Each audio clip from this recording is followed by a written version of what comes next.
Heather, you should have co-hosting abilities.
Do we know what board members we have online? Bill Swilly here. Pravola here. John Burke. Holly Arnold. Shana Gregory.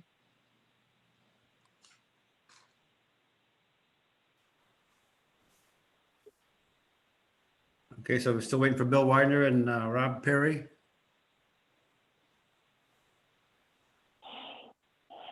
I suppose we could say that all your favorites are here since the other ones aren't here to argue that point. They're all favorites.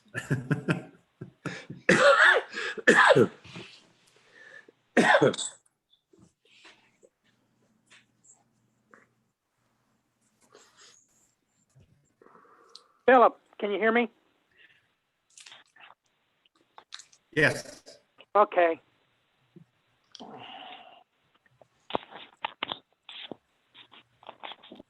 Okay. While we're waiting for Rob and Perry and Bill Widener, should we do the Pledge of Allegiance? I don't have a flag, but Yeah, we do. I do have a flag. oh, do you? Oh, great. Yeah, Awesome. there you go. Jeff Widener. There you All go, right. Heather. I pledge allegiance to the flag of the United States of America and to the republic for which it stands, one nation, under God, indivisible, with liberty and justice for all. Okay, thank you, everyone. So, Phil, I have a statement to read about tonight's meeting, if I could please do that. Certainly, go ahead. Tonight's board meeting is being recorded. If any inappropriate video, audio, written comments occur, the meeting will end and the board will not return. The chat box is closed during the meeting. Public comment will be available. We will open the chat box during the public comment at the end of the meeting. Any person who wants to comment, please place your first and last name in the chat box and then we'll call on you so you can speak. So that's the way we're going to run this. And that I just wanted to give that directive. Right. Thank you. I'd like to make note that we had an executive session prior to the meeting tonight. And that was for personnel and legal issues. Okay. I guess the only item on the agenda tonight is discussion of the county situation. We're in the second week of, was it moderate? Is it the correct term? We're in the second week of substantial. Substantial. Okay. And Department of Health and PDE's recommendation, given such, is that the school districts located in counties that are in that situation, they're recommending they go all 100% virtual. So that will be the basis of our discussion tonight. Did you have anything you want to present, Heather? Yeah, I have some data to present to you guys, just to kind of keep you up to date on where we are. Gene Ziak, who is the county emergency management director, he is also on this call and available to answer any questions that you guys have as far as what is happening in the community and the county as a whole. So I'm going to get started. I don't know why this is on my screen, but it is. So, okay. So this is your update as of tonight. And October 1st, 2020, the county was at 71 cases. And now as of November 9th, we are at 238 cases. 78 of those cases are related to long-term care facilities as of this date. Now, I'm not sure exactly how often that website or that dashboard is updated. So that could be plus or minus, or could be plus, I guess is what I'm saying. Of the 238, 78 of those have been in long-term care facilities, at least 78.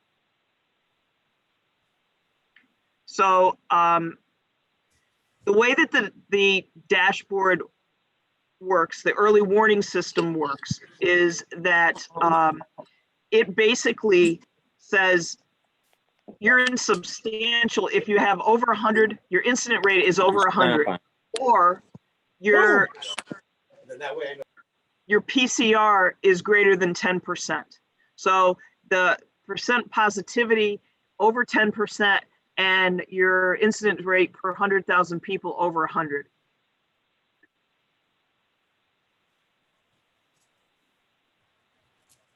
So as of today, there in the most recent 7 days, there were 48 additional cases. The 7 days previous to that, there were 32. Our positivity rate 2 weeks ago was 8.4. It is now at 12%. So there again, that threshold, we are exceeding that 10% threshold. And our incidence rate per 100,000, remember if you were placed in substantial if it was over 100. So we have hit that substantial category, and we have been there for 2 consecutive weeks.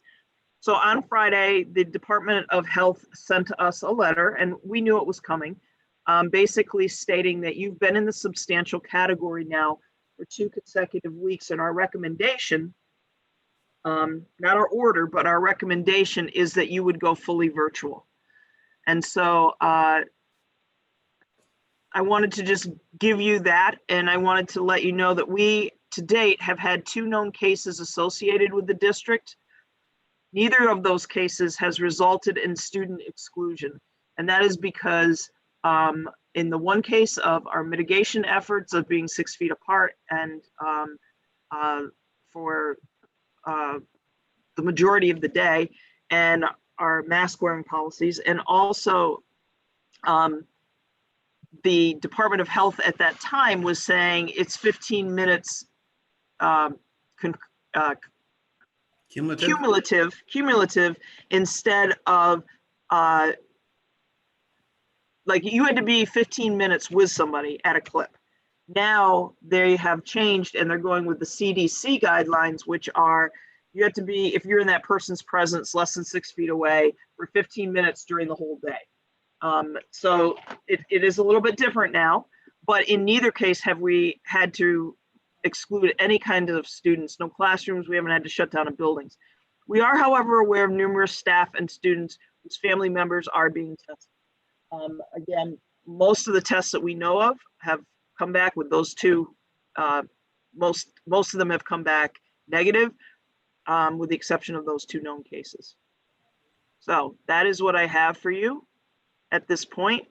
And again, Jean is on the line, and I have the Department of Health website pulled up on my other computer screen. So whatever questions you have or whatever discussion you might like to have, I'm So Heather or Jean, do we have the numbers over the last 7 days for the nursing home? So I saw the cumulative, but what's the number over the last 7?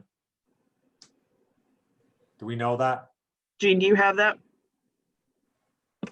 Over the last 7, we were, let's see, we were 53, we're 58 today. So it was 5. I don't follow that. So what's the total over the last 7, and how many of those in the last 7 are nursing home or closed settings? Oh, I'll tell you what the difference is, John, is the number that I used also included employees. The nursing home employees, it would Right. include patients and employees. Okay. Okay. And that was the total though since this in Wyoming County since this whole thing began. Right. So of those 58, how many are in the last 7? I mean, I know there's an outbreak in the last 14. Do we have an idea of how many of those 58 are in the last 7? Last 7 days? Yes, Gene. Yeah, 5. Only 5. 5 cases, 5 cases in the last 7 days. What I can tell you, within the last week, our cases have risen dramatically. We right now are in a breakout status in the courthouse. There's 4 cases in the courthouse right now that are positive. There are 15 or 16 that are out for testing. But I know throughout the community, we have hotspots to the west. We have a hotspot to the south. We have a hotspot to the east. And we have a hotspot in a borough. And we have dispatches going on pretty much continuously throughout the day.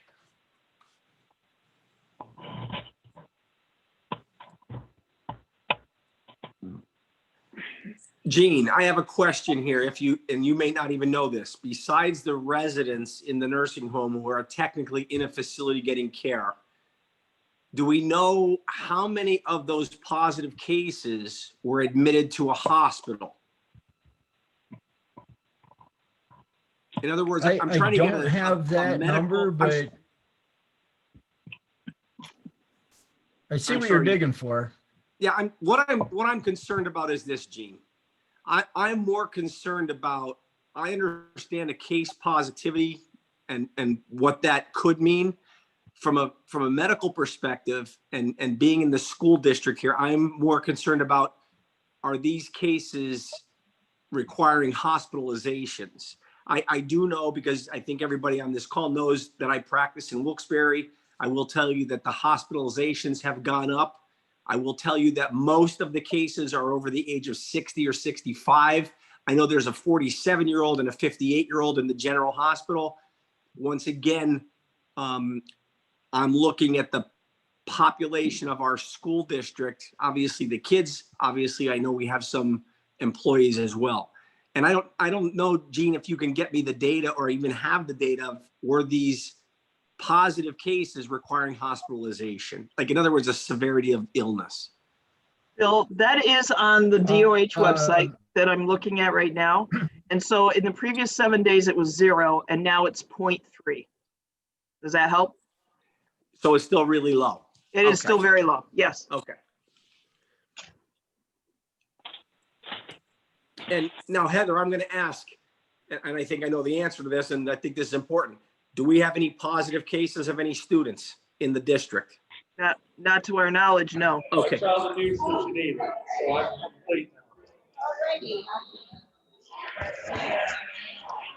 did you infect everybody there? No, it's the assessment office and the treasurer's office. Oh, And then one of the maintenance employees. Oh. We have four possible. She's at a Boy Scout meeting. But we're all getting tested, so we'll see. So we're gonna have to mute everybody.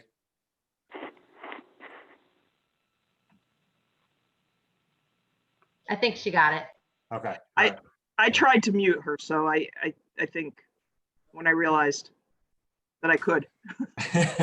So what gets back to the question of, we don't have any students that we know of having any positive tests. And I think that we have been interacting, and I think the staff, and we talked about this with the mask mandate. We actually spoke about this at the last meeting, about, preparing for what we're doing in the future. And we are committed on our current mask policy, and we're committed on our hybrid policy. So I'm just going to throw it out there that I think we're doing a good job. I think that I understand that there's the recommendation of the Department of Health, and these are recommendations / guidelines. I think we've gone above and beyond, especially with the mask policy. What we've done is above and beyond what some of the guidelines have been in the past. And right now, there's still the choice that a family can pull a student from the hybrid and put them into the cyber model if they want to, if they so choose to do that. Is that correct, Heather? That is correct. That is correct. And we have had some families make that choice over the course of the last week. I will tell you, and once again, this is a very fluid situation. And I know Jean sees the numbers coming in daily as we see them in the healthcare numbers. We could change on a dime. I think that what we have to decide tonight is how we're going to do it moving forward with the recommendation. I still believe that we're doing a great job. The teachers, the staff, we're talking about the athletic stuff that we did. I don't have to reinvent the wheel. We've already spoken about that. I think we're doing the best we can. It's not surprising from a healthcare perspective that the numbers are going up. I think Jean would agree with me that this is anticipated. Absolutely.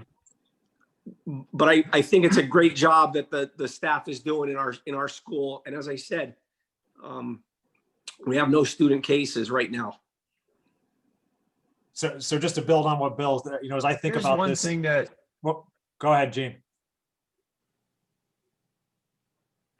here's one thing that I thought about, and I know I had this discussion with Heather, is you got a recommendation from the state and from its Department of Ed and the Department of Health. What is the legalities to this thing if all of a sudden you don't go virtual? And let me stop there. What Tunkhannock area has done has been excellent. This thing ain't broke. This is not broke. You guys are rolling along great. I know Abington Heights has had 16 quarantined as of Friday. I'm in constant contact with Trail. They were shut down for 2 weeks, and Tunkhannock, I'm knocking on my desk here, knocking on wood, has done a great job. And I think what you're doing is working. And I totally agree with that. But going back to my statement here is there a legality if you don't take their recommendations, something happens that all of a sudden you get in an outbreak? Is the school district hanging themselves out there for liability? And I'm just throwing that out there for a discussion. I don't know. Well, Gene, let me answer that as a physician. Obviously, in the quote unquote medical field, I could be sued for anything. I think what we have to look at tonight is the data. We understand that the case positivity rate in our county is going up. A substantial number of those cases are in long-term facilities or institutions. I think that we have quote unquote recommendations, not mandates from PDE or the Department of Health. And I would dovetail into what you said, Gene, that I think Tunkhannock has gone above and beyond with our mask policy. And I think our staff and our sanitizing and everything and our health and safety plans, we're following them. And I think we're doing a good job. So I understand that there's other districts doing what they have to do. I think it's what Tunkhannock has to make a decision tonight, how we move forward, knowing that that can change next week. Yes. So all I'm trying to say is based on the current data, not what hypothetically can happen, but based on the current data, we don't have cases in our school. We're trying to 6 feet social distance. We've accommodated that by maintaining the 2 hybrid model, 2 days a week. We didn't increase it to 3 days a week. We didn't go back full time. I think we've taken that into account at the last meeting, which was within the last 2 weeks. So I'll just go out there and say it. I think we're okay because it's a state guideline, but we make our own decision for our district based on what we're doing for our students and our staff. That's my feeling anyway tonight, guys. I would agree with that. I mean, we've taken the precautions and taken the measures to minimize the risk. And as you say, we've had no student cases whatsoever. Should that change, then it's a different situation. But based on what we're doing now and our current model that we're following, my inclination is that we stay with the current model as we're doing it. Okay, so I'll Okay, jump can I in. ask a question? Oh, sorry. Sorry, John. Go ahead. Shana. Well, I'm shifting a little bit. So if you want to go with that, go ahead. And then Okay, I'll so jump in. Just to where I'm at, I think there's a couple of key points as I consider this decision. I think it's important that we provide consistency for our students. So the current model has been stated a couple of times by the board members is currently working. I doubt that the data is going to get significantly better, possibly in the next 3 to 4 months.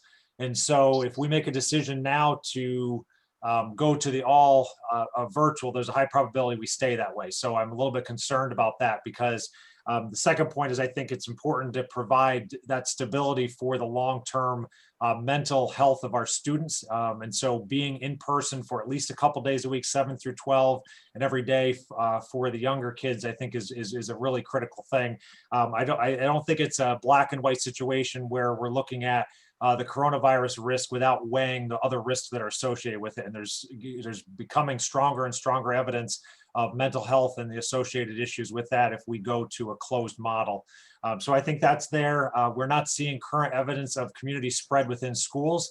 I expect we will have more student cases as well as faculty cases. But the key is if we're not needing to then quarantine large sections of our population, that model is working. So I think we need to all realize we have to figure out ways to live with the virus. I think going and shutting down what we're doing isn't the right response with where we currently are. So I think we need to be careful. I think we need to think about how we protect vulnerable students and faculty members as well as their families. So there'll be cases of special considerations, I'm sure, going forward.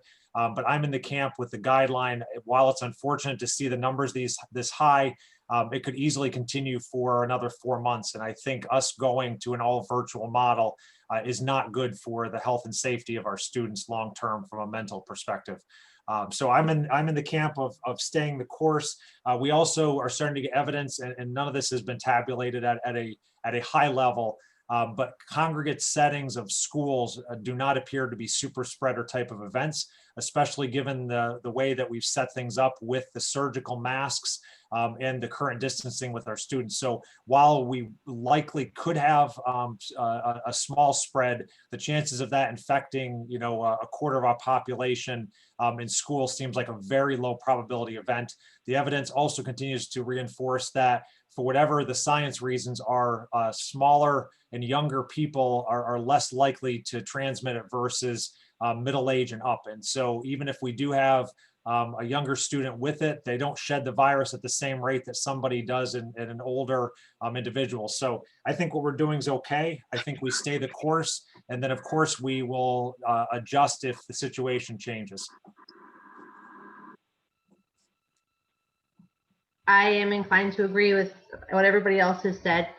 I think we're probably going to get to a point where closing won't necessarily be our choice.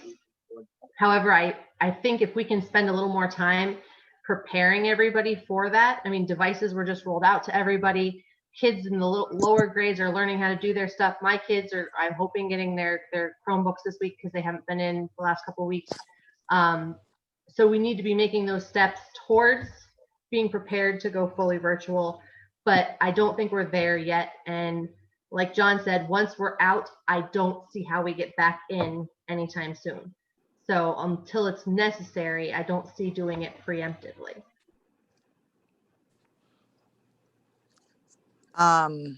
I agree with Holly. That was kind of the same direction I was going to go, is that the kids have gotten their devices and they're getting more comfortable and they're learning, and it's easier to learn teacher expectations and the Chromebooks and the Canvas while the kids are in school. And without any cases in the building, I think it's important to keep them there until they get a firm handle on that. So when it does happen, because I think it will, that we're going to be forced to leave, then everybody knows what to do. And I mean, I think it's something we have to monitor very closely and probably talk about weekly. And, you know, it's just something we have to keep a good handle on.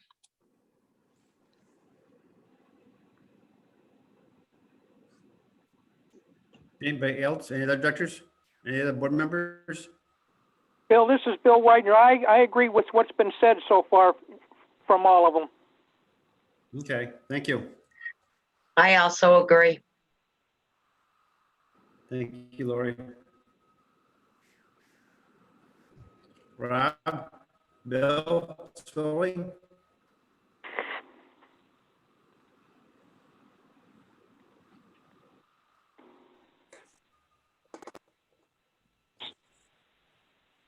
Yeah, I concur with what everybody said. We can't close just yet. We're following the guidelines and we're doing a good job. Thank you, Bill. Rob, you got some input?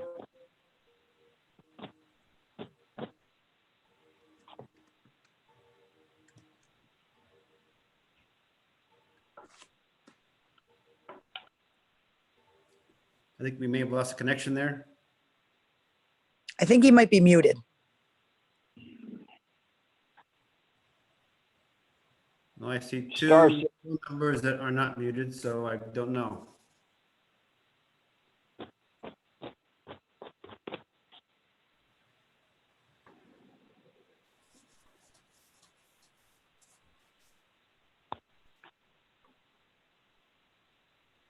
Okay, Rob Perry's muted. I'm going to unmute him right now.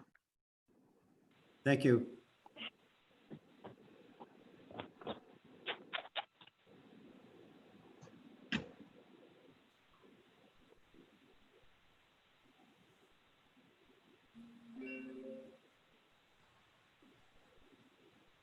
Rob, can you get through?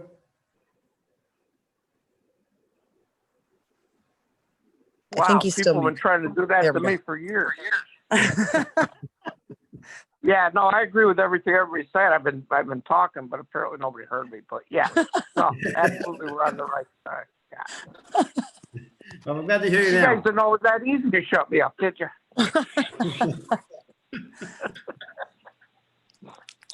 Okay, we've heard from the board.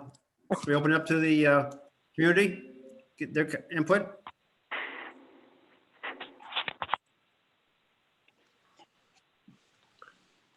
Yeah, this is Gene again. Yes, Gene. But obviously, I'm working on this daily. And I think I heard the suggestion is we take a look at this weekly, and I'm anticipating throughout the week that our cases are going to climb. We're up 11 today, and that seems to be the trend over the last week, with 2 and 3 of those being nursing home related. I would suggest that we take a look at this weekly and try to keep the decision-making process in place each week if we have to. I'm seeing it growing rapidly. Well, certainly we want to stay current, yes. If something changes quickly, we will need to respond. And we already have that on our health and safety plan. Heather pulls the plug. If there's a child or a student that's sick, we close the building. I mean, we have that process ready to go, and that's Heather's decision on a day's notice, right? It's not like we have to have an emergency board meeting for Heather to close a building and sanitize it. It's all ready to go. As if we get more cases, I agree with Gene. We're going to monitor this closely. Correct. Yeah, so before, as we think about decision-making processes, for me, it's going to be critical to understand if we're seeing spread in school versus a single case, because we are going to get more cases. And so we need to not be surprised when that happens. So I just want to continue to reinforce that for our board and then our staff and community, that we need to expect it to happen. And then our criteria will take a look at the overall county-wide numbers, as well as what type of dynamics we're seeing then within school, and are we quarantining other folks based on that case? Thank you. Heather, are we going to stay the course with our VOTEC students? Also? Yes. Okay. Do we have anybody from the public in the chat box? Not yet. Okay. I will read that statement again, that if you have a comment to make, please type your name in the chat box. And also that tonight's board meeting is being recorded.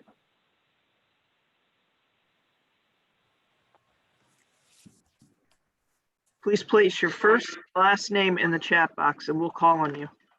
We do have some people in the chat box, Heather. Oh, come on, I can't see them. All right, so Mary Jean, I cannot see their names, so you're going to have to call them out. Okay, Heather, do you want to start with Nolan Robinson? Okay, sure. Am I good? Can everybody hear me? We can hear you. Well, basically, I know I'm not in the popular majority of what the board is thinking right now. But I would like to think that, regardless of the fact that I agree with you that nobody wants to see a full virtual, but as a member of someone who is on the front lines and working with my colleagues and working with the children firsthand, I will straight up say that that is not the belief of probably the majority of the teachers. I'm sure it is of the parents for the most part. It sounds like it is the board. We are following the state guidelines to an extent, but we are not following them fully. If the state guidelines are straight up right now saying that their recommendation is one thing and we're doing another thing because we haven't had a case yet, in my opinion, we're playing Russian roulette with the lives and of the students and the families of our district. And to me, it's better safe than sorry, because waiting for a mishap to happen is, to me, just foolishness all in and of itself, because we're talking about students' lives here. And I understand that the data doesn't show that specifically children are as at risk, but those children have families and they have parents and grandparents and lots of people, whether they live with them or they are in contact with them. And in my opinion, when it comes to children and when it comes to lives, it's always better safe than sorry. And I know the board, is thinking education, but you guys are not in the building daily. Now, I am a cyber teacher and I have the least amount of contact with those kids, but still for me to say that, for example, the 15 minutes per day is what the recommendation is, that's impossible. And that's not happening. And with the influx of kids coming back to brick and mortar, we are just increasing it. Not only is it increasing exponentially within our community, but that is going to set everything on a fast road track to a cluster that I don't think anybody wants to turn around and say, oh, in hindsight, maybe we should have been better safe than sorry to begin with. And that's just kind of where I stand. That's just what my feeling is. And I hope that there's others who speak out that also feel the same among the educational community that's actually on the front lines and not in a boardroom. Because if this is as safe as it is, then why is this in Zoom? Why are we not meeting in person? Why is this not in the auditorium if, it's not a big deal? Maybe it was for emergency reasons and that's fine. But at the same time, we're the ones on the front lines, and our concern is the children and the children's families, because I know in cyber, I have plenty of students who are living with grandparents and are living with elderly, and I know they have that choice.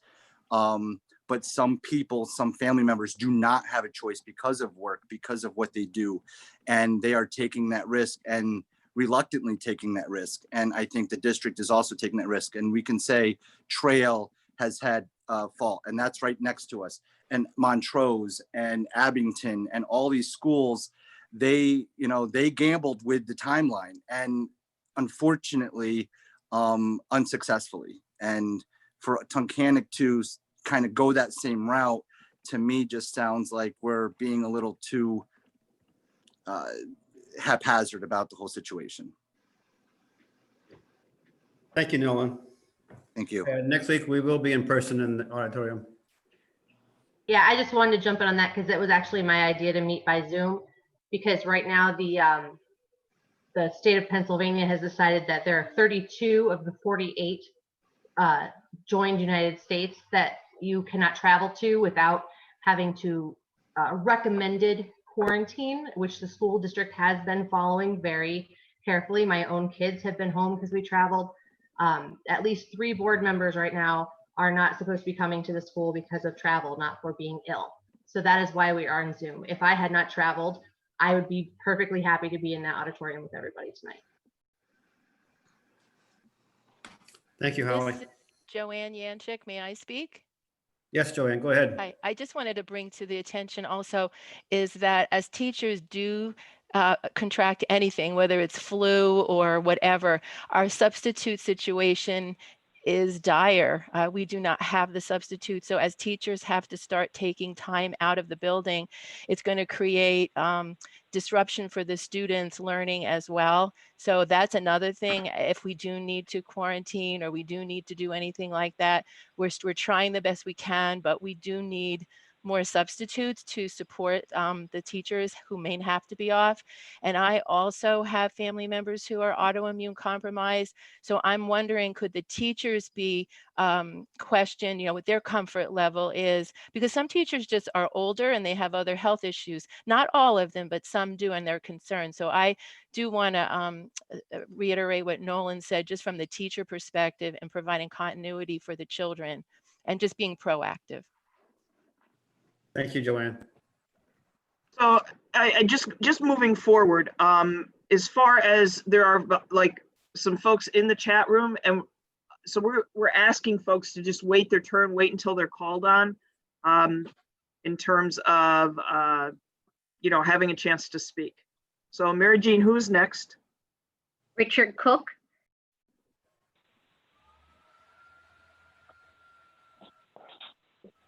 Go ahead, Mr. Cook.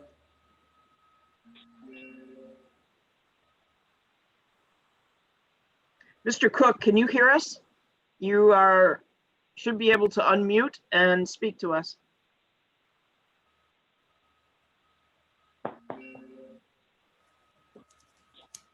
Go out. I don't have that name on the participant list, so I cannot find them if it's a phone number or what have you. Jeanette Yatsko would be next. Hi, guys. I've been listening to what everybody said. I think I agree with the board members' statements that what we're doing seems to be working, and there are a lot of additional cons to going to a full cyber schedule. Emotional, mental, there are a lot of cons involved.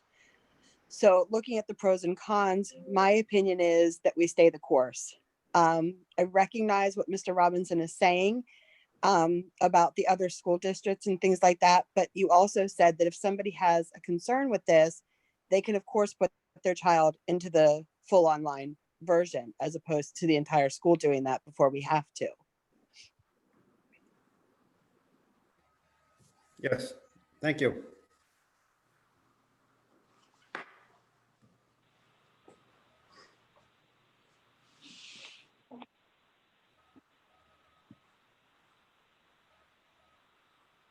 Heather Judy Simon-Long.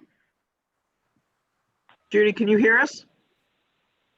Yes, this is McPherson. I can hear you. Can you hear me? Yes. Okay.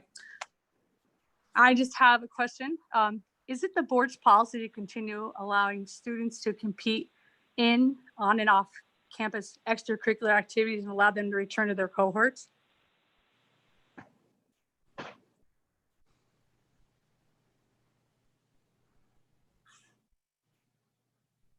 Yes, we have, as of right now, Dr. Barbola, we are following the PIAA guidance, which requires screening and before any student participates in any practice or any competition. And that is what we have said we were going to do moving into winter sports. Okay, following that up, why are we not giving this equal opportunity to our SECTC students who are pursuing their education? We do not have, nor do we have reason to believe that those students are also going through a screening process that is consistent with our policy. While our students are being screened, we have no guarantee that students from other sending districts are being screened to the same degree. So when we came up with the plan, it was believed that if you wanted to attend courses at the Career Center in Elk Lake, that you would then participate in Fusion C3. And that is the current approved plan. Correct, but the students that are returning from SECT will be screened at Tunkhannock before they would go into the building. So it would be the same screening policy. But they will have mixed all morning or all afternoon with students who have not been screened. Or Okay, I can't guarantee that they've been screened. I cannot guarantee that 9 sending districts are screening their kids. I can tell you in Bradford County, they are not. Okay, well, is that something that we can inquire about so that we could get our kids from the SEC the opportunity to be educated in person, just as the other kids in the district are? That's up to the board. Because they're pursuing their education, and if they're returning from that district or another educational facility, they're going to be screened before entering Tunkhannock, just like you or I would be. I understand that, but the kids with whom they have been going to school, when a child is attending here, they are screened before they come into the building. And so there's a consistency to that. There's a consistency to how we're treating our athletes. When you mix in 9 additional school districts, you lose some of that control and you increase your risk. Okay, but we are also doing the same thing with our sports. And again, I am pro sports. I 100% I think sports are very important for, growth and development for kids. But I feel like it should be, rediscussed, the fact that we're not giving these students who are going there and being educated the same opportunities when you can't guarantee any of those athletes from 9+ districts or, they're engaging with our students, some of them without PPE, and then they're returning to the, the cohorts A and B throughout the week. Sometimes it's, 2 times a week. Judy, I believe that all of the districts in our leagues are participating and are doing the same level of screening that we are doing and that our coaches are doing. So I do think that there is consistency. I do think that we have vetted this. If the board wants to discuss this further, I'm happy to discuss it with them. But I do think there's a difference, and I'm open to whatever changes the board would like to make. I would just like it reconsidered because I, for one, work in another school district and the policies are not the same as what Tunkhannock Area School District goes through. And you guys do a great job of doing that. But I'm going to be personal. They are not doing the same thing that you're doing. And we are playing those districts in sports. Even in their athletic programs, they're not doing the same? They're doing just the same thing that the Tunkhannock athletes are doing, but they're not screening their students like you are. But And- before those students ever get on a field with our students, they are screened, correct? Okay, yes, but SEC Thank you. But SEC students can also be screened before they enter your building also.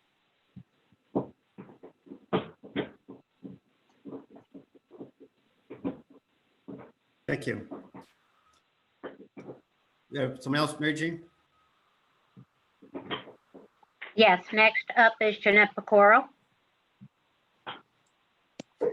Hello, I just want to tell you that I definitely agree that we should be staying the way we are, instead of taking them out right away.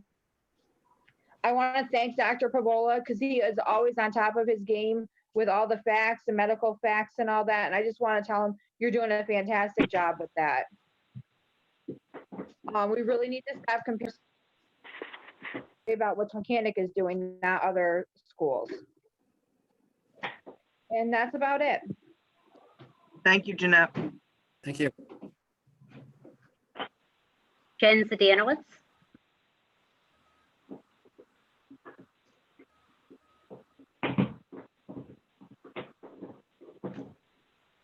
Gen Z, can you hear us?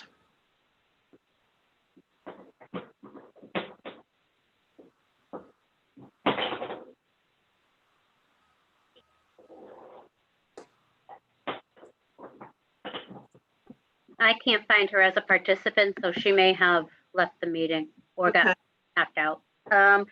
If she pops up, I'll bring her back. Nick Aiello. I believe he's still muted. Hear me? There we go. We can now. Okay, great. I'm wondering if the board has considered, we're, if I'm correct, on the 12th of this week, the school is opening up to more students, which is going to increase the numbers in the building on cohorts A and B.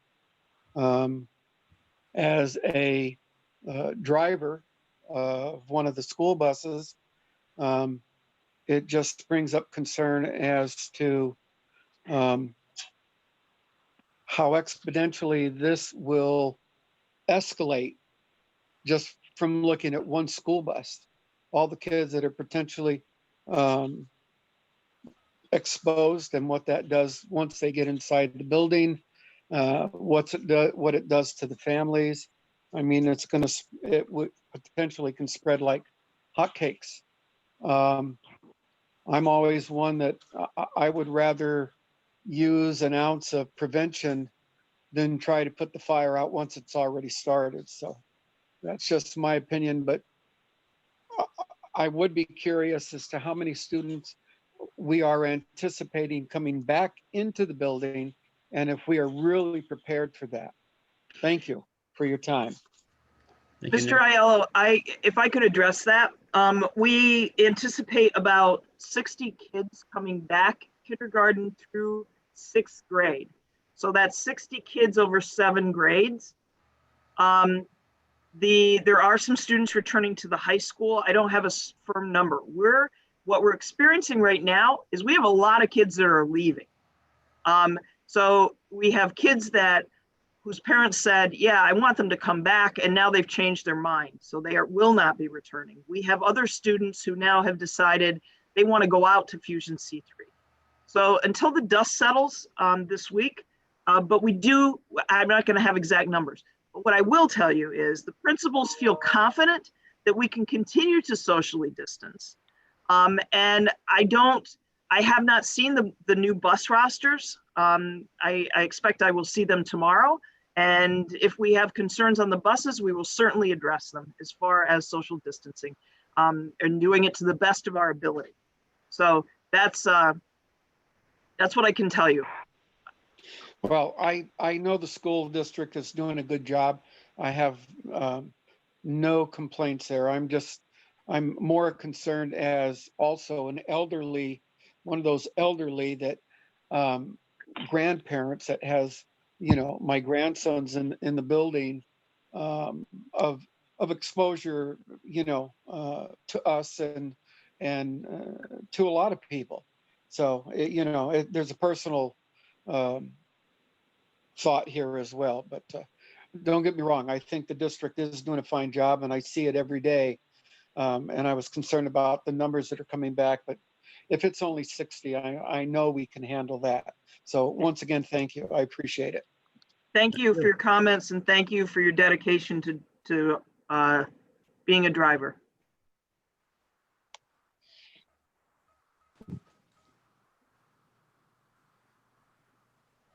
Heather, I found Jen Zadanowitz. Give me a second.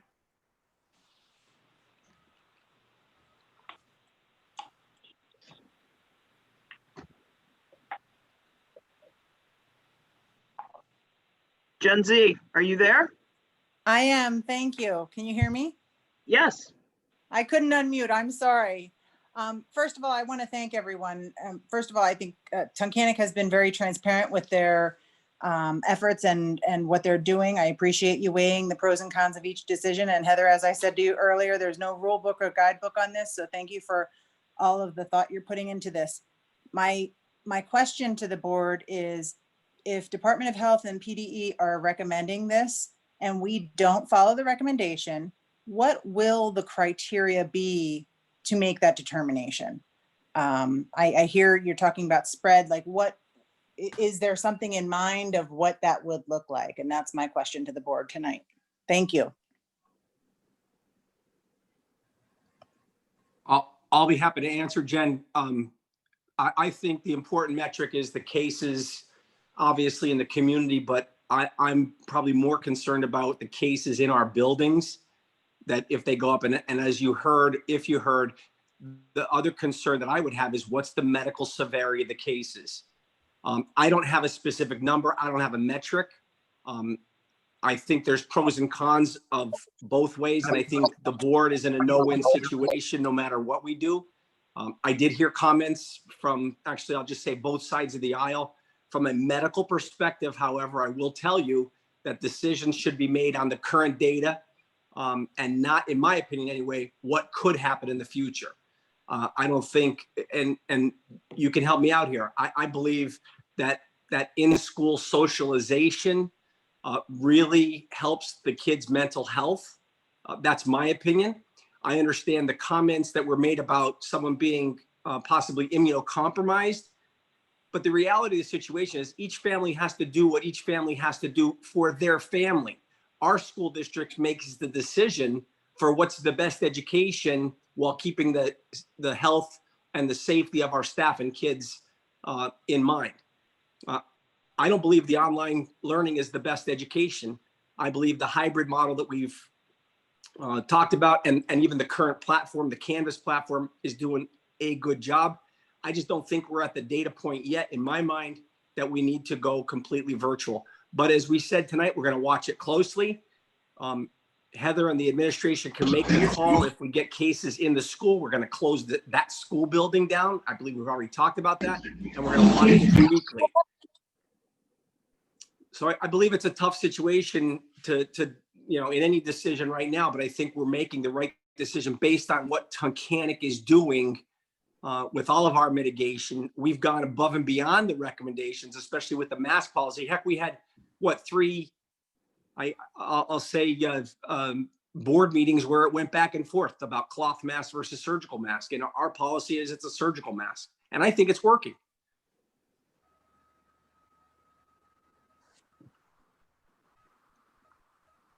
Too soon, Dr. Favola, too soon.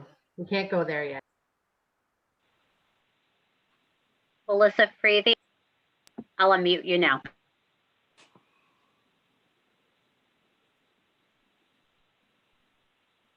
Okay, can everyone hear me? Yes, we can. Okay, perfect.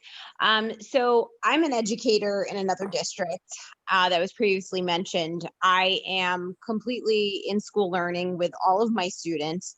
My district had to shut down for 3 days due to presumptive cases, but it was very fluid. The kids were prepared. And I think that Tunkhannock has the best idea when it comes to the education of our students.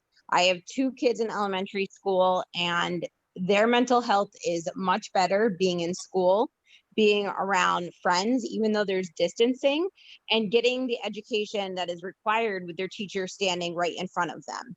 Being an educator myself, I see the difference of my kids who are remote versus my kids who are in the building with me learning every single day.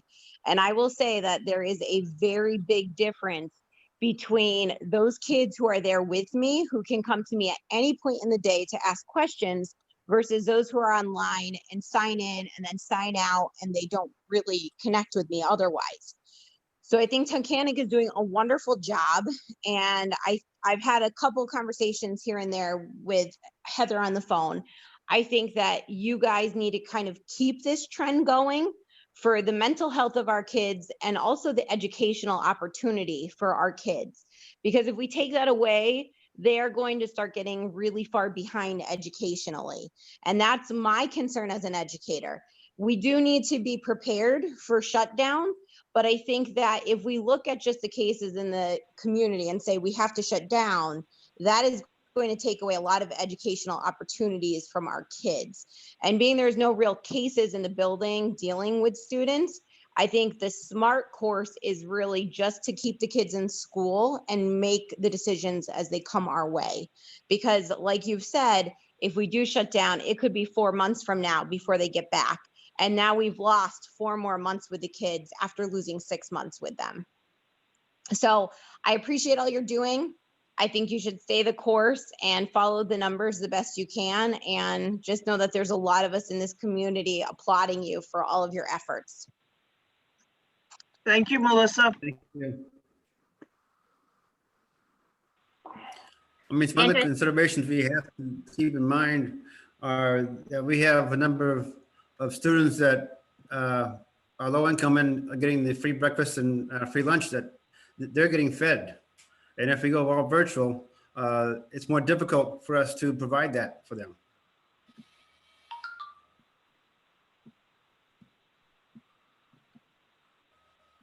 I'm looking for Sandra Thatcher. 1 minute, please. Thank you, Mary Jean.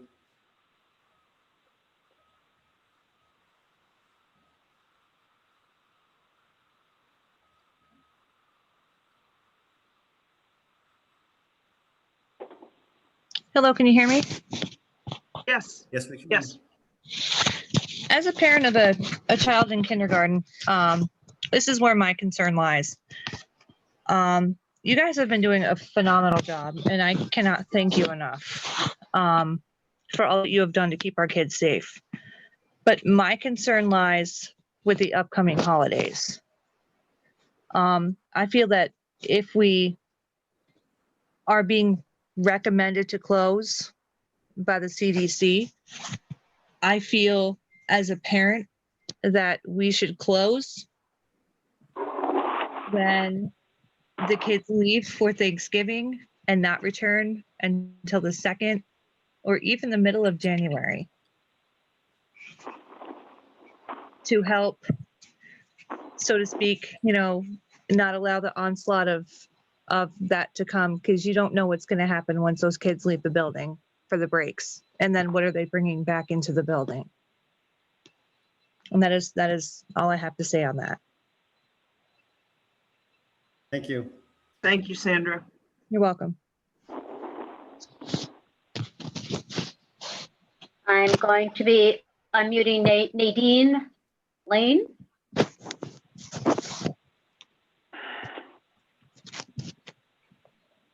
Nadine, can you hear us?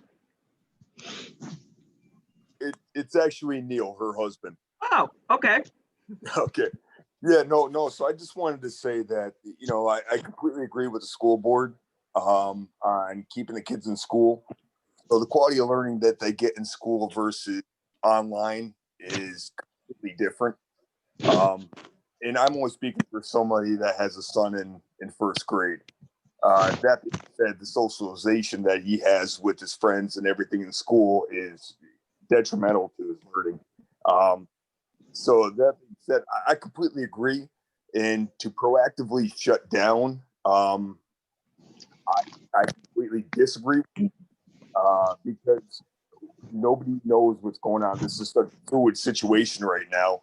And the way you guys are handling it is very, very good right now. And to proactively shut down when knows what's going on, and I just don't think that's in the kids' best interest right now. Thanks, Neil. Thank you. Amanda Panuski, I'm going to unmute you.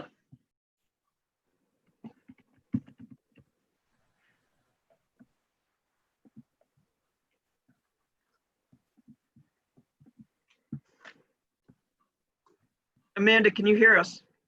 Okay, yeah, can you guys hear me? Yep. Okay, great.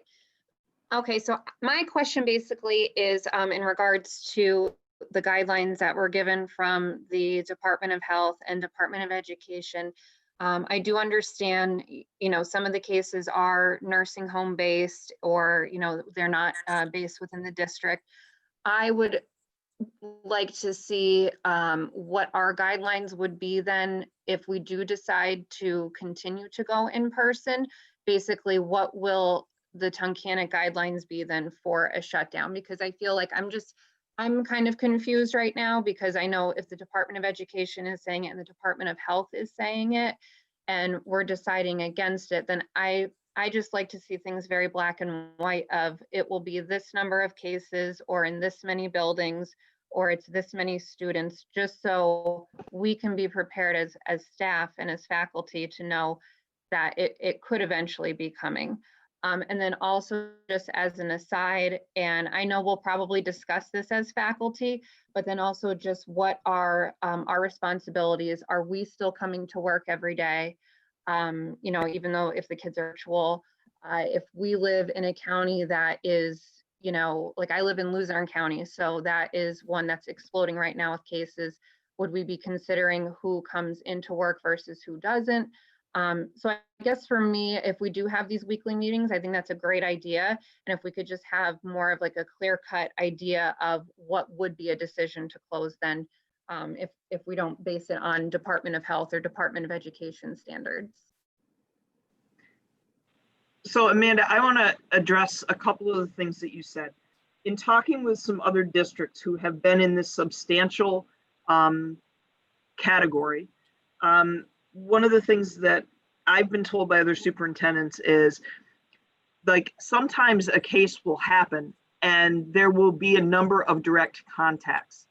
That has not happened to us yet, but it could happen. And then it becomes difficult. Like, we shut the building down and we're not going to do anything we're not bringing anybody back to that building for 48 hours. During that time, we're going to be working with the Department of Health and working with whoever the patient is to determine how many contacts there were. That's going to determine our course of action. So it's really difficult for us to say it's going to be X, because it could be 3 cases, but we don't have any contact tracing to do. And so, like, you know, it's really difficult to give you a black and white answer on this. You know, what has happened in some other districts is they've had situations where it's a large group of direct contacts and all of these people have had to quarantine and the district can't function or the building can't function. So that might determine it as well. But it's very hard for me to give you a black and white, it will be X, because every case is a little bit different. And the number of people that they have the potential to expose is a little bit different. And so I'll just comment a couple things. I mean, Bill has said some of this, Amanda, before, but just, I don't think, I like hard numbers. I'm a math guy in finance. And so ideally I'd be able to set a trigger and we would then react to that trigger. In this case, I don't think we're going to have it because of the reasons that Heather said. I think we also need to look at the severity of those cases, depending on length of exposure. There's starting to be some pretty good evidence that length of time of exposure it would also determine a good piece of the symptoms that folks are getting.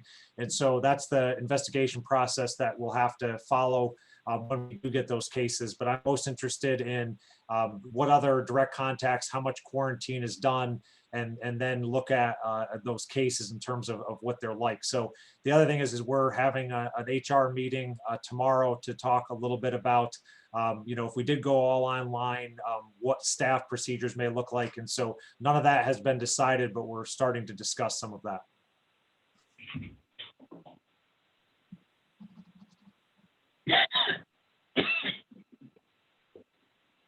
Natasha Carey, I need a better description than iPhone, because I have about 50 people on here that have iPhone as their name. So if you could type in a different name, I can find you. Heather Tracy Kimura has a question. If we have to go full cyber, do teachers go virtual live with students every day so they get instruction? I think that's part of our discussion with the committee, what the expectations would be for teachers. So I don't have an answer for that right now.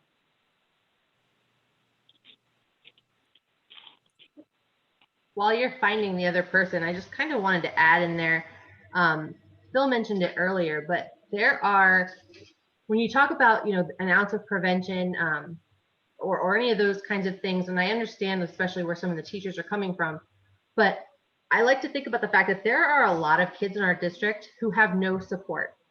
So when you're talking about going fully virtual, probably for everybody who's on this phone call, you don't envision a scenario in which a kid has no support from a parent at home, and there are a lot of them.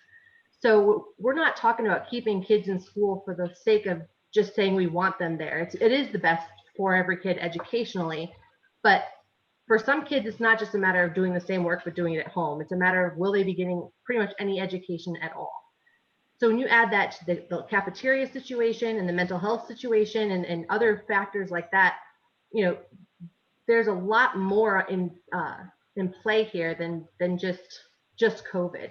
And we have the option of any family who's not comfortable with that being able to take their kid out and keep them home until whatever scenario or whatever metric is passed that makes you feel comfortable sending them back to school, or not at all. But I just kind of want, that's where I'm coming from when I'm thinking about keeping the kids in school as long as it is feasible and safe to a degree of hazard that we're willing to accept. Yes, and right now we have K-6 going every day. When you're in 7th grade and through 12, it's easier for those students to be at home without adult supervision. But a kindergartner to be at home without adult supervision and expected to do things, or to be there by themselves, is asking an awful lot of that student. I mean, I certainly as a parent wouldn't be doing that.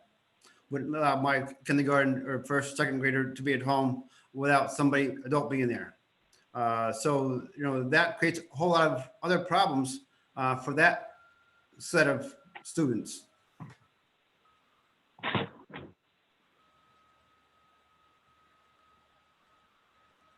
Mary Jean, any luck?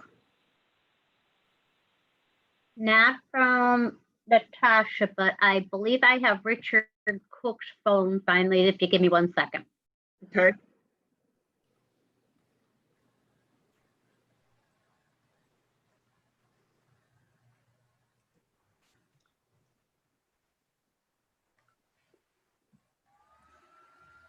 Okay, Mr. Cook, you can unmute yourself.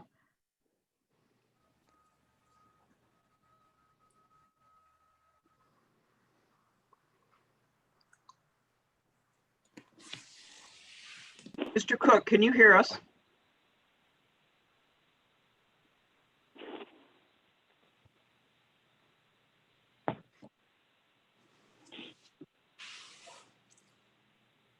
Can you hear now? Yes, we can hear you. Yes, we can hear you. Okay, my question is, I wanted to know, are the teachers being tested at all, like even if they're asymptomatic? No, that would be between them and their physician. If they left the building and they were symptomatic, we would ask them to contact their family physician and to test.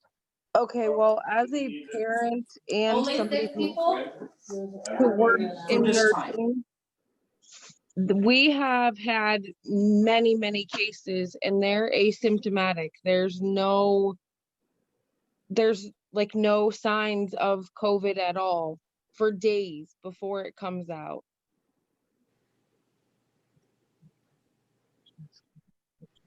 One of your teachers before came on and said that there was a shortage for substitutes for teachers. If teachers are calling out, like, and you need that many subs, where are they, like, what are they being utilized for, the substitutes? If you don't have anybody that's sick or showing symptoms, how come there's the need for so many substitutes? I think that when that came up, I think Mrs. Yanchick brought it up. We've had a shortage of substitutes for a long time. That is not a unique problem for Tunkhannock. That is a problem across the state. We're doing everything that we can to mitigate that. We have picked up a number of substitutes from other districts that have closed. And then, so the sub situation lately has been a little bit better. But I think what that was in reference to is if we had contact tracing and we had to shut down, we had to put a bunch of teachers into isolation, what would we do? And the reality is that's what I was referring to when that could close a building, because if you can't function and you can't maintain the social distance, then that would be a situation where we would consider closing that building. Did I answer your question? Yes, thank you. Okay, thank you.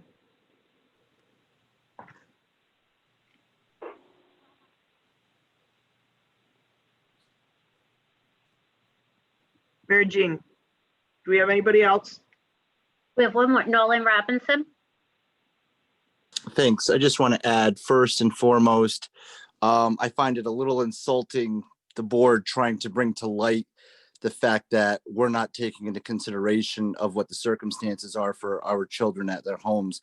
We are well aware, we are beyond well aware of what the circumstances are with kids who have very difficult situations at home or are not going to have the support. That's what we're for. That's what we've been doing for our entire careers. That's what we continue to do. The fact is, when you're looking at numbers, this is growing exponentially. It's not growing steadily and plateauing. It is growing exponentially all around us. And it is now infiltrating our buildings. And yes, we have been taking the best precautions that we possibly can, but I have not seen any board members in the buildings walking around checking it out firsthand. We're doing the best we can, absolutely. Are we doing it above and beyond what some other districts are? Perhaps. I don't know. I haven't been in their buildings. But just looking at what the CDC and what the state and the health and everybody is recommending and looking at the numbers growing exponentially, we're talking about lives. And I have to agree with a couple of the other comments of when they said it is coming, it is here. And it's better to avoid the fire than deal with the fire when it ignites, because when it ignites, it is going to take off like someone threw kerosene all over it. And that's what I'm thinking of, and that's where I'm at. And I'm thinking of not just for myself, because I'm going to go no matter what, whether the kids are virtual and I'm in the building, I will still do what I have to do. But the kids first and foremost have been and always will be a concern. And that concern, it doesn't end during the summertime. We worry about those kids on weekends. We worry about those kids on holidays. And with the holiday and the cold season coming, that's just adding to the fuel. And that's just kind of what I wanted to add into there. So thank you for letting me speak. Thank you. Nolan, I just wanted to say, I don't think Holly's comments, I think that she appreciates that teachers understand, that educators understand that there are varying levels of support. I think that the way I understood her was she was speaking to perhaps some other parents that don't have the same exposure that you and I might to the varying degrees of parental support and family support. Fair enough. Thank you.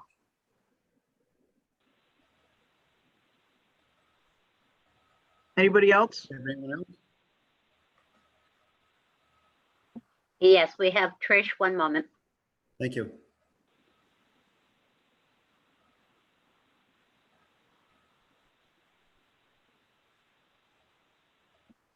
Trish, you should be able to talk if you unmute yourself.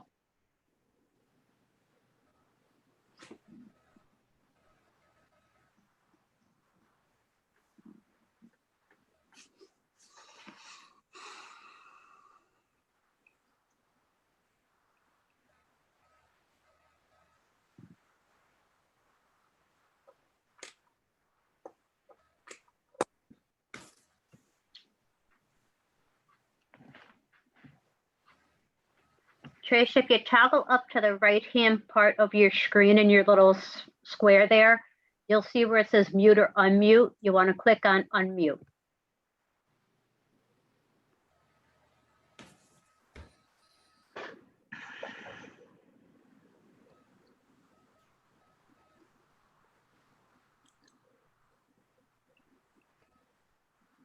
Looks like Trish has left the meeting. Oh. Is there anyone else, Mary Jean, in the chat box?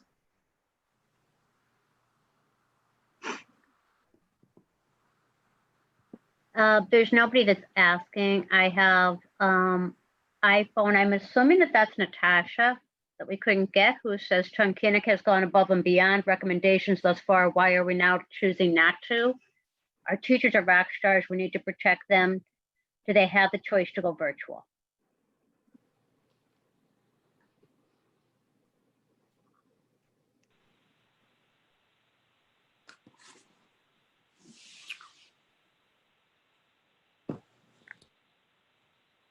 Was that a question? Do they have a choice? Yeah, I guess she had two questions. Why are they choosing not to do the right thing now? And then the other piece was, do the teachers have a choice to go virtual? That'll be discussed at that human resources meeting. You know, what are things going to look like going forward?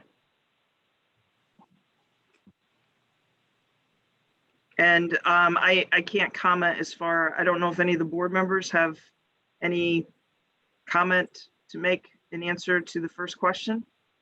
Hey, sure. So I don't think anybody on the board is saying that we're not going to close at all.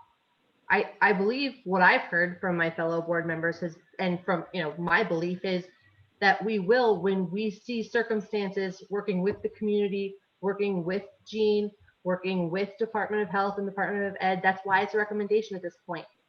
There's probably going to come a time when we do close school and go virtual for a period of time. And when that happens or what that looks like, we can't predict. But the problem is nobody can predict it. So we don't know how the first case of the kid is going to show up in Tunkhannock. We don't know if it'll be 1 kid or 3 kids. We have the data that pretty much suggests that it won't be 50. So we're going to take this on a week by week, day by day basis, and parents should keep that in mind, because there could be an all call any night at 8 o'clock saying kids aren't coming back to school tomorrow. So especially those of you who have little kids who have been going every day, now is the time to start making those plans and having a backup for where your little one is going the next day if you can't go to work because school is going to be closed. So everybody has to be prepared. I think the board is ready to stay fluid and stay on top of this. No one's saying no to closing. We're just saying we need to watch more. And at a minimum, we need to get these kids a little bit more experience so that when you're sending home a 3rd grader who's going to now work by themselves every day on an iPad or Chromebook or whatever they have, that they know what to do, they know what that expectation is, and they can work independently, because not every parent can sit there with their kid for 4 hours a day or 5 hours a day to do schoolwork. So we need to get the kids there, we need to keep an eye on the data, and we need to be flexible. That's where I'm at. Well put. I agree with Holly. I think that's the same thing. And I think people need to realize that we're not saying this is a by any means an end all. It's something that, I mean, I also agree with. It needs to be a fluid situation and the kids need a little bit more training. I mean, I think at least I hope for the rest of this week we should be good, but it doesn't mean that we can't have something go down tomorrow or Wednesday or Thursday or, you know, next Monday. And I think that it's important that people realize that we are on top of it and we get the information. And if anything comes about, we're aware of it and we are prepared to make a decision if we have to.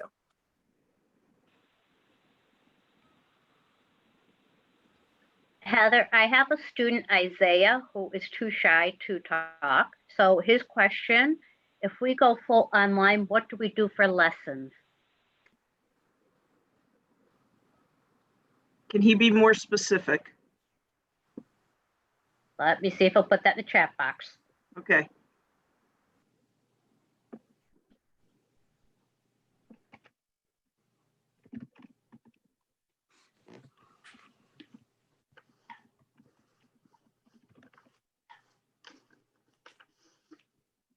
And Tracy has rejoined. Let me see if I can get her while we're waiting for Isaiah.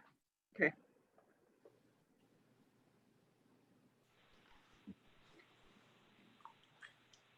Hello, everyone. Yes. Hello, Tracy. My question is just about the instruction. I know my son is currently in the VOTEC program, and I did get that message before. I didn't have a good signal. And I appreciate knowing what's going to happen. Because I know up there they have quite a few cases in the VOTEC that are asymptomatic. So I'm just concerned with, you know, once these kids, and as you said, there are kids at home, parents can't stay home. I get that. Currently, I'm able to be there when he is working if he has any questions. But I do know that there is times where he is so frustrated because there is so much work because he doesn't have that instruction from the teacher.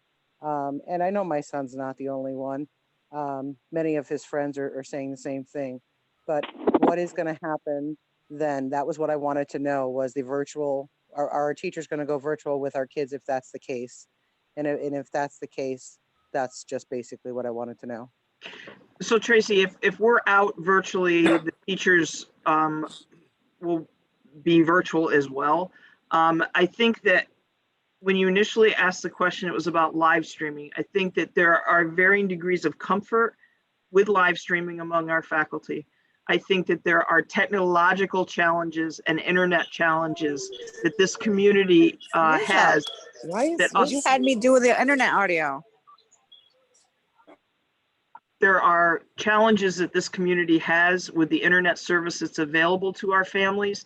I think that right now at the younger grades, there are meetings and there are times where kids are taking advantage of teachers doing small groups that are live. But there's a number of factors that are going to affect how this looks. But right now, what happens with the hybrid is your teachers are not online because they have live kids in front of them while your kids are at home.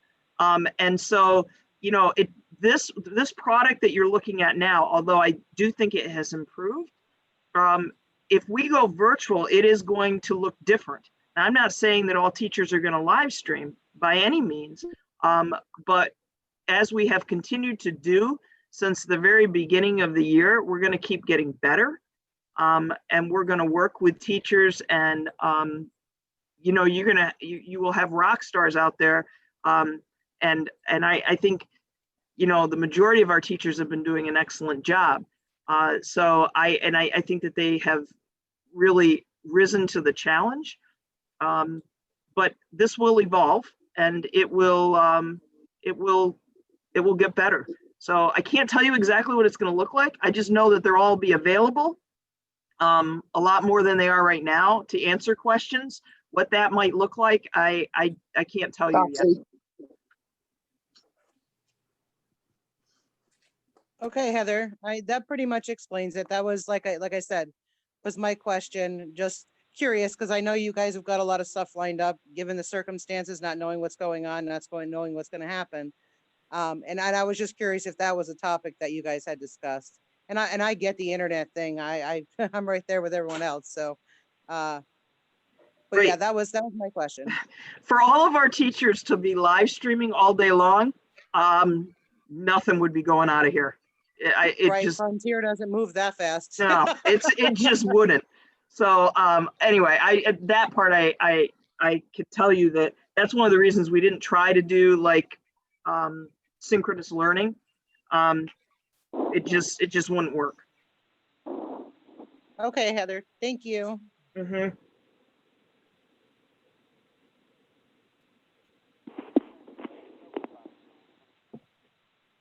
I think that may be it, Heather. Okay. Okay, hold on a second. Hold on a second, let me see.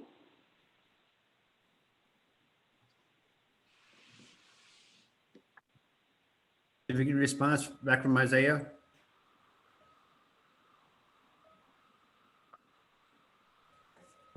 One second. Trish is coming back. Trish cannot, she's at work and can't call in. She's extremely concerned on why Tunkhannock chooses to wait. We shouldn't wait for a massive outbreak to shut down. That's irresponsible. We should shut down while we're ahead. This isn't a matter of what's easier. She's a nurse and she's seen hundreds of people with COVID. It's a matter of life and death. That was just a comment from Trish.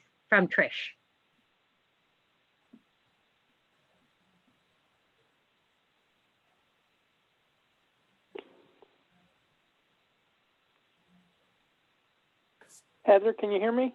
Yes. Yes, go This ahead. is Bill Widener. I'm talking to my son on my other phone as we're talking here. He says, are teachers up here on when the kids have a day off, are they trying to work with the kids on the days off? No, they're largely, they are trying to continue to upload content to the Canvas platform so that now they may have made assignments for kids or had some activities that were planned, but they are using that day and that time to keep ahead of those kids. Okay, I was holding the other phone so he could hear your comments. Okay. Thank you. Yep. Nate, hear that? I can tell you that we've been doing the Fusion C3 since day one. And I can't wait till Thursday comes because they are not getting the education that they need. And they need to go back to school.